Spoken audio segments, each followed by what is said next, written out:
Olá pessoal, aqui é a Sheila Cardoso, tudo bem?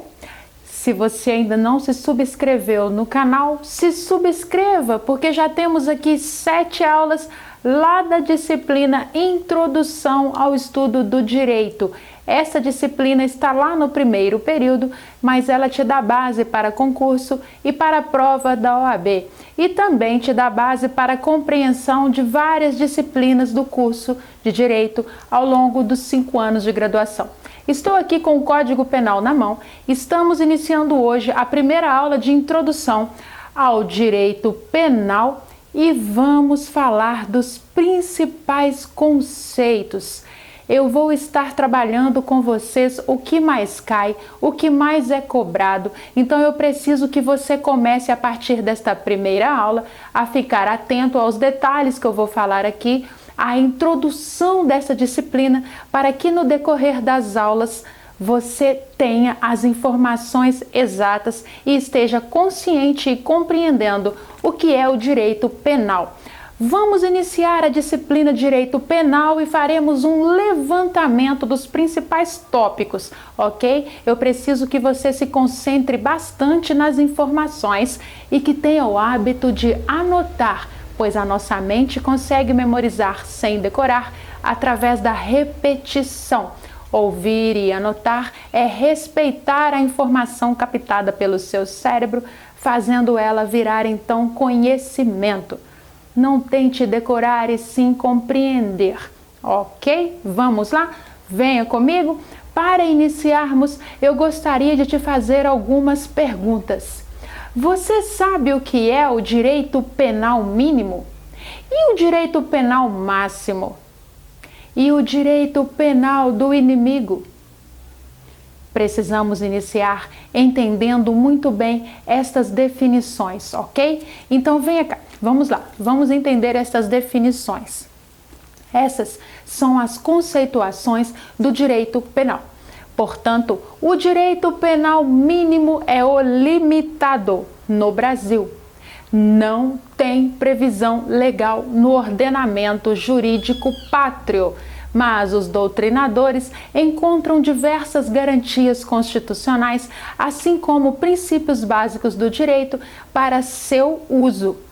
Juristas de todo o país vêm defendendo este direito, ou seja, vêm tendo a adequação necessária entre a conduta e a ofensa ao bem jurídico tutelado, onde o direito penal só faz intervenção quando a lesão ao bem comum assim recomendar, não sendo passível de reparação pelos outros ramos do direito, entra o direito penal.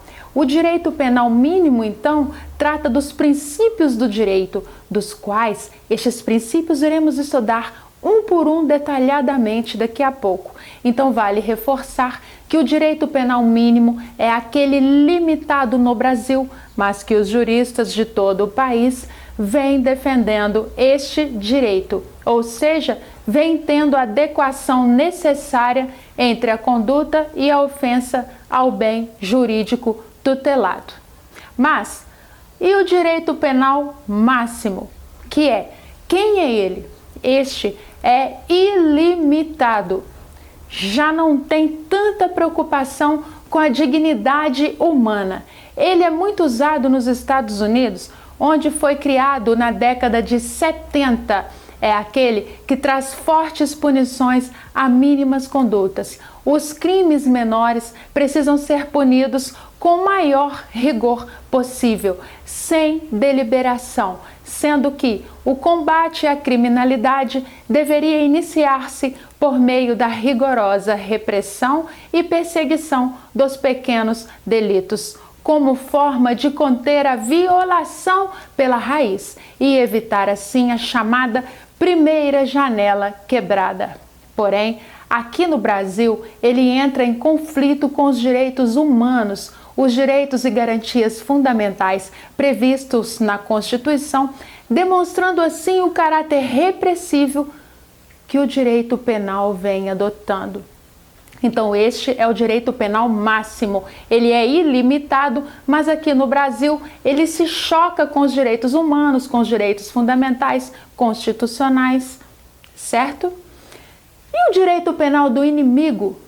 Bom, este é uma tese que diz que alguns crimes deveriam ter lei diferenciada, seria um quarto poder, seriam sanções diferenciadas. Ele é um conceito criado em 1985 por um jurista alemão, onde diz significar que o direito penal do inimigo significa a suspensão de certas leis justificada pela necessidade de proteger a sociedade ou o Estado contra determinados perigos. Ele afirma que qualquer pessoa que não respeite as leis e a ordem legal de um Estado, ou mesmo que pretenda destruí-lo, deve perder todos os direitos como cidadão e como ser humano, e que o Estado deve permitir que esta pessoa seja perseguida por todos os meios disponíveis, sendo designados como não pessoas e não mais merecem ser tratados como cidadãos, mas sim como inimigos. Este é o direito penal do inimigo. Seria então o quarto poder com sanções diferenciadas. Então, qual dos três você é mais favorável? O direito penal mínimo, máximo ou do inimigo? Mas e o conceito de direito penal? Pessoal, o que é? Qual o conceito? Qual a definição de direito penal? Ele traz as condutas criminosas e, consequentemente, as suas penas. De acordo com a doutrina, o direito penal ou criminal é a parte do ordenamento jurídico que define as infrações penais, crimes e contravenções e combina as respectivas sanções penais e medidas de segurança. E combina as respectivas sanções penais, penas e medidas de segurança. A finalidade maior é preservar a sociedade e proporcionar o seu desenvolvimento. Ele varia de acordo com a sua jurisdição e se difere do direito civil, onde a ênfase se concentra principalmente na resolução de litígios e compensação de vítimas do que na punição. A punição é tratada no direito penal. Pessoal, só para esclarecer, o que é mesmo a contravenção penal? As contravenções penais são infrações de menor potencial ofensivo que muitas pessoas acabam cometendo no dia a dia, que chegam até a ser toleradas pela sociedade e pelas autoridades, mas que não podem deixar de receber a devida punição.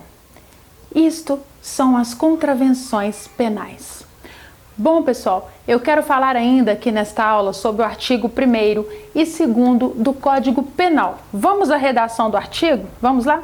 Artigo 1º do Código Penal. Anterioridade da lei. Não há crime sem lei anterior que o defina. Não há pena sem prévia cominação legal. Vamos entender o artigo 1º? Ou seja, a retroatividade da lei é proibida. A lei não retroage no tempo para prejudicar ninguém. Se um fato delituoso foi cometido antes da lei que o defina, ninguém poderá responder por uma pena, visto que não há pena. Então, não há crime. Qualquer conduta que não esteja na norma penal é, então, válida. Podemos encontrar a mesma redação deste artigo 1º do Código Penal sobre a anterioridade da lei no artigo 5º, inciso 39 da Constituição Federal. Mas vamos então à seguinte observação.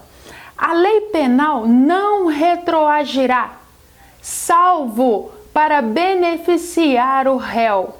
Isto está lá no inciso 50 da Constituição Federal. Vamos entender? A lei irá retroceder para beneficiar o réu, mesmo que este réu já tenha sido julgado pela lei anterior, visto que a lei volta para beneficiar a lei nova, beneficiando, será ela então reaplicada ao réu. Isto está no artigo 2º aqui do Código Penal. Vamos entender este artigo? Vamos à leitura do artigo? Artigo 2º do Código Penal. Lei penal no tempo. Ninguém pode ser punido por fato que lei posterior deixa de considerar crime, cessando em virtude dela a execução e os efeitos penais da sentença condenatória. Parágrafo único. A lei posterior que de qualquer modo favorecer o agente aplica-se aos fatos anteriores, ainda que decididos por sentença condenatória transitada em julgado. Então, eu expliquei isto falando da retroatividade da lei quando para beneficiar o réu. Certo? Pessoal, a regra geral no direito penal é a aplicação da lei vigente na época dos fatos. Tempus regit actum. Vamos lá, vamos já começar a memorizar o latim. Quando a lei retroage para beneficiar o réu, é chamada de novatio legis in melium. Quando a lei retroage para beneficiar o réu, é chamada de novatio legis in melium. Quando a lei é para punir o réu, ela é então chamada de novatio legis in pejos. Quando a lei é para punir o réu, ela é então chamada de novatio legis in pejos. Quando a lei nova diz que tal conduta não é mais crime, é chamada de abolitio criminis. Quando a lei nova diz que tal conduta não é mais crime, é chamada de abolitio criminis. Bom, eu vou voltar nestes termos em latim com uma aula específica só para que você compreenda estes termos e suas aplicabilidades. Esta aula vai se encerrar por aqui. Eu vou voltar falando dos princípios do direito penal e também do latim, dessas 3 denominações que eu falei agora há pouco.